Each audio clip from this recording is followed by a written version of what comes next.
I'm holed up at Bruised Books, purveyors of chair traveling. Bruised Books in downtown Pullman, Washington, on the left side of Main Street, heading west, where you can find Pizza Perfection, the Black Cypress, and B&L Bicycle Shop. I am lying on the ground in one of the middle aisles labeled Romantic Mystery Thriller Cookbooks. 3 times the girl at the front desk asked me if I needed help, and each time I said no. After I told her no the 3rd time, she told me she was 22 years old, from Walla Walla, and working in Pullman part-time as a dog walker / social media coordinator, and that Jane Austen is her 2nd favorite author. She returned a 4th time to say, could you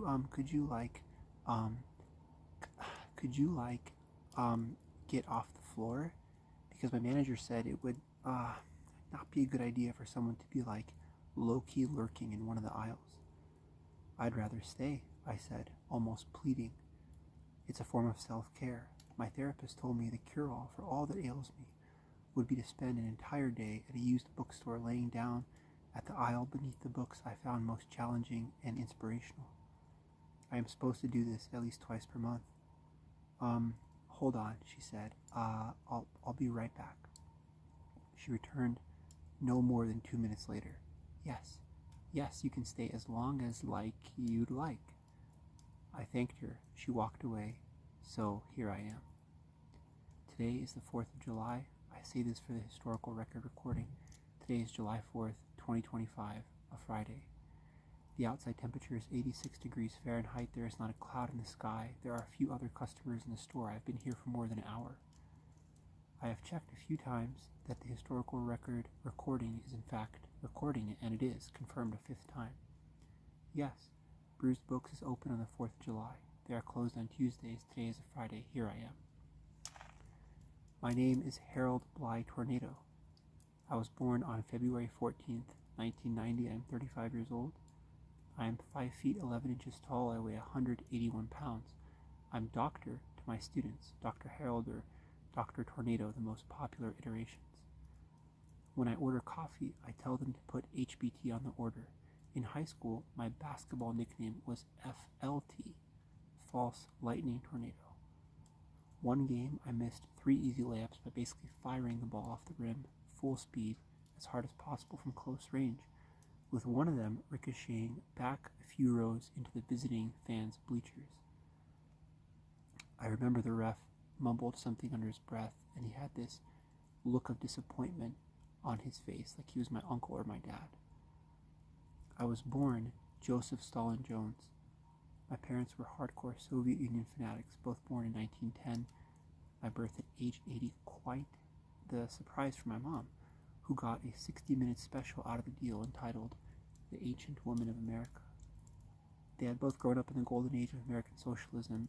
Eugene Debs' name was spoken at home with a tinge of reverence, where even Franklin Delano Roosevelt was considered right-wing and probably crypto-fascist. They had gone on a vacation to Russia that included a submarine trip on an authentic 1950s USSR sub to the bottom of Lake Baikal in 2006 when I was 16 years old. Maintenance was long past due. The sub never surfaced. I went to live with my uncle Rick Tom Hitstick Jones in Moscow, Idaho. That's how I originally came to the Palouse. I changed my name that summer to Harold Blye-Tornado, having just read Harold Bluestein's excellent book, Tornado Alley, Monster Storms of the Great Plains. The Bly part was a personal indulgence. It sounds kind of like Blue Eyes, and I always wished that I had been born with blue eyes, not brown. I attended Moscow High School from 10th through 12th grade. Uncle Rick Tom's farm on Highway 8 towards Troy was spacious, and there were lots of animals to play with. And he took me hunting every now and then. To this day, few dishes can compete with my Aunt Betty Crocker's raspberry cobbler a la mode. Rick, Tom, and Betty met at a polka festival in Indianapolis many years ago, eloped, and eventually settled in Idaho. They have 4 boys: Dale Earnhardt, Tracy Bird, Jose Cuervo, and Elvis Sinatra. They're like brothers to me. I always appreciated and enjoyed the small-town charm of Moscow, even now, knowing the real lost history of Pullman and all the Palouse. It doesn't change the memories. It doesn't change a thing. strolling aimlessly through the Fort Russell district beneath trees, looking at the handsome houses, the co-op downtown, the pastries in particular, Main Street and its shops, in and out of season relative to the May through October farmers market, Vandal football games in the Kibbe Dome, a spacious arboretum, right off a dirt road called Sand Road that loops you all the way back into Pullman. Every now and then, I'd walk over to Friendship Square in downtown to watch people argue and yell at each other while they held signs. My favorite was a debate over whether or not America is a good country. Those in opposition chanted slogans such as, "Hey, hey, hey, schmuck," "Ho, ho, ho, America sucks," "Hey, hey, hey, Mr. Hillbilly Truck," "Ho, ho, ho, America sucks." Those in support sang patriotic songs like the Star-Spangled Banner and America the Beautiful. The chorus was consistently off-key and produced a sound that resembled frightened chickens being eaten alive by a leash of foxes. I remember one young woman with a truly horrifying voice singing louder than all the others. She thought the lyrics to America the Beautiful were, "Oh beautiful for David's eyes, for ambers made him pain, for purple mountains mappingly above the rooted fame, America, America." She pronounced America Earl Morica, emphasis on the first part Earl, which she drew out as if she was screaming at a man named Earl. I played football at Moscow High and was the starting quarterback from the 5th game of my sophomore year on. I am certifiably fast. People do not understand how to understand speed. They watch the NFL Combine and see a slew of guys running 4.38, 4.45, 4.51, 4.39, and so on, and assume this is some kind of commonplace occurrence. Most people in the world would be hard-pressed to run in less than 5 seconds if a random guy off the street put down his caramel macchiato and ran a legitimate 4.9240. 4.9240, I declare that guy a real athlete, full stop. In high school, I ran between 4.59 and 4.66 seconds on a consistent basis. These are official track digital timing times. My friend, Tony the Tiger Tiny Tim, once hand-timed me at 4.12 after practice, but he's an idiot and I put zero stock in that. He once had a friend drop a microwave on him from a second-story window for the hoped social media clout. I couldn't throw the football well, didn't read defenses well, but my speed was, relative to the competition, overwhelming. For example, I once carried the ball 17 times for 286 yards and 5 touchdowns, simply in the first half of the football game. After high school, I enrolled at a large SEC school to play football and study history. I left, but then I came back to Pullman, where I am now, a professor at the University of the Palouse, UP, a school not too far from the 2 other major land-grant institutions, and while young, one that prides itself on cutting-edge research and hiring new and ambitious faculty hungry for personal success. I'm here now at the University of the Palouse, probably for the long haul. Like I said, I'm here, bruised books, pretending to pursue my mental health while I lie on the floor, but in reality, doing something else. I promise I'll explain it all soon. This is the process of an explanation. The head coach had come out to the Jones farm and spoken to my Uncle Rick Tom and my Aunt Betty Crocker, using phrases like solid athlete and potential piece of the puzzle, and could make a significant contribution down the line. What struck me as peculiar during this meeting, the 4 of us sitting in lawn chairs out in the front yard, my uncle shirtless, my aunt wearing her wedding gown around a charcuterie board of Marlboro cigarettes and a few tins of Kodiak long cut, Chick-fil-A spicy chicken sandwiches still in the wrapper, piping hot, and little bowls of Skittles and travel-sized Snickers and Milky Way bars, was that the coach had his hands all over his feet, scratching his feet, de-socked the entire time. It looked uncomfortable to sit that way, but he did. My aunt and uncle shared the story of how they met. The coach said he had been married for 15 years and his wife was his best friend. My uncle said you can always tell the character of a man by the way he shakes your hand and whether or not he looks you in the eye. The coach said that most people were not aware of the fact that you could get athlete's foot all over your body. My Aunt Betty Crocker said, "It sure was a shame, wasn't it?" "What was?" my uncle asked. My aunt said she didn't know, she had forgotten. "Well, so what do you say then?" coach asked the three of us. Harold, how would you like to be a big-time SEC quarterback? I signed my letter of intent that afternoon, a partial scholarship with 2 years of school fully paid for up front. My college football career lasted exactly one play, one day of full pads practice. I ran a triple option to the right with the fourth stringers and did not pitch the ball to my tailback. Rather, I cut inside and upfield and was immediately met at the line of scrimmage by starting linebacker Animal Farm Drunken Party, who put his helmet at full speed into my left side and broke 2 ribs. I laid down in the field and started crying and quit the team. Credit to the football team and their initial partial scholarship offer. They kept their years of the bargain on 2 years of paid education. I got a job my last 2 years of college at the furniture store in town. 25% of my time was spent helping load and unload furniture, 75% in backroom offices listening to late 40s men talk about their wives, hunting, trucks, politics, and conspiracy theories. Not long after that, I began graduate studies at Blank University, a large Research One school in the northeastern United States.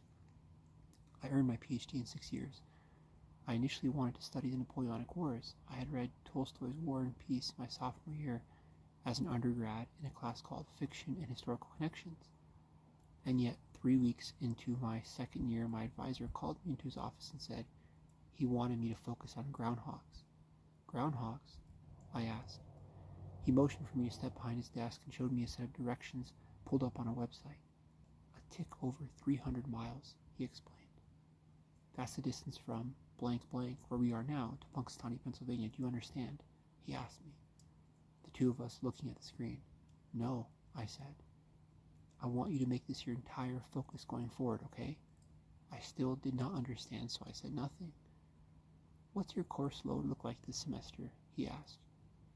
Well, I have the environmental history of Adams County, Iowa with Professor Rapunzel, and I paused and bit my lip. Oh, Tuesday night I have inverted critical theory of silent films made at the turn of the century with Professor Helga Grimhilda. What years? Well, there are 4 sections to that course, my advisor said. Silent films of that era, 1896 to 1902, 1902 to 09, 1909 through 1919, and then into the 1920s. Professor Sally Snow White teaches the advanced ABD only offering. She does. I thought Professor Ariel Halffish did. She's no longer with the school, my advisor said. I can't say anything more. HR policies, you understand. Right, I said. 1909 to 1919, the 3rd level. I had prereqs that exempted me from taking the first 2 years. Which were? My advisor asked. Which courses, the prereqs? Dolphin Pillow Talk 200 and How to Present a Conference Paper if you haven't showered in a week and smell like it. We actually had to live that out, the second one. It was a full immersion type deal. With Professor Porta Potty, my advisor asked. Yes, but I think he changed his name to Portable Toilet officially. There is a whole feature article in the student newspaper. Oh, right, yes, you're right. Our beloved Dr. Peter I'm so slap happy, creaky, squeaky, extraordinarily McReaky, stinky outhouse portable toilet. Yes. So, like I was saying about the groundhogs, I really want you to focus on this going forward. We'll get you set up with a summer fellowship with an affiliated think tank in Punxsutawney. You rework your master's thesis to include this research and then really make it the focal point of your doctoral program. I think there's a lot of potential here. I just stared at him blankly. You don't seem as excited as I thought you would be. I just don't understand the nature of this research. You actually try to get inside the groundhog hole and then go whole hog, my advisor said. You mentioned full immersion. That sounds like full commitment to me. The stupid Punxsutawney Phil comes out of his hole. Oh, excuse me, his burrow once a year, big deal. His face is all over the national media. What's he up to the other 364? You're going to find out. And if you do half the job I think you're capable of. What does go whole hog mean? I asked him. It means you study him with indefatigable dedication to detail. It will be the greatest expose in American history. I spent large portions of the next 4 years in and out of subterranean groundhog holes in west central Pennsylvania. I once screamed at a guy at a bar in Pittsburgh because he said groundhogs and marmots were exactly the same. My revised dissertation became the book Out of the Darkness, I First Feel the Tiny Teeth.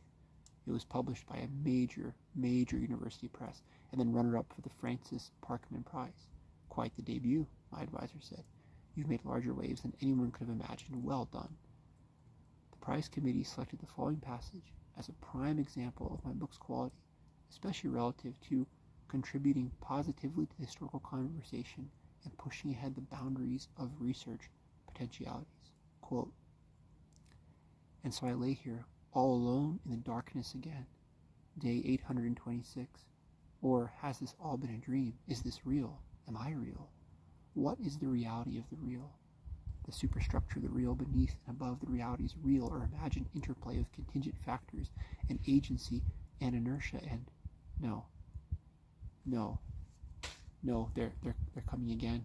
They're biting me again. They're biting. I can't see. I can't move. No.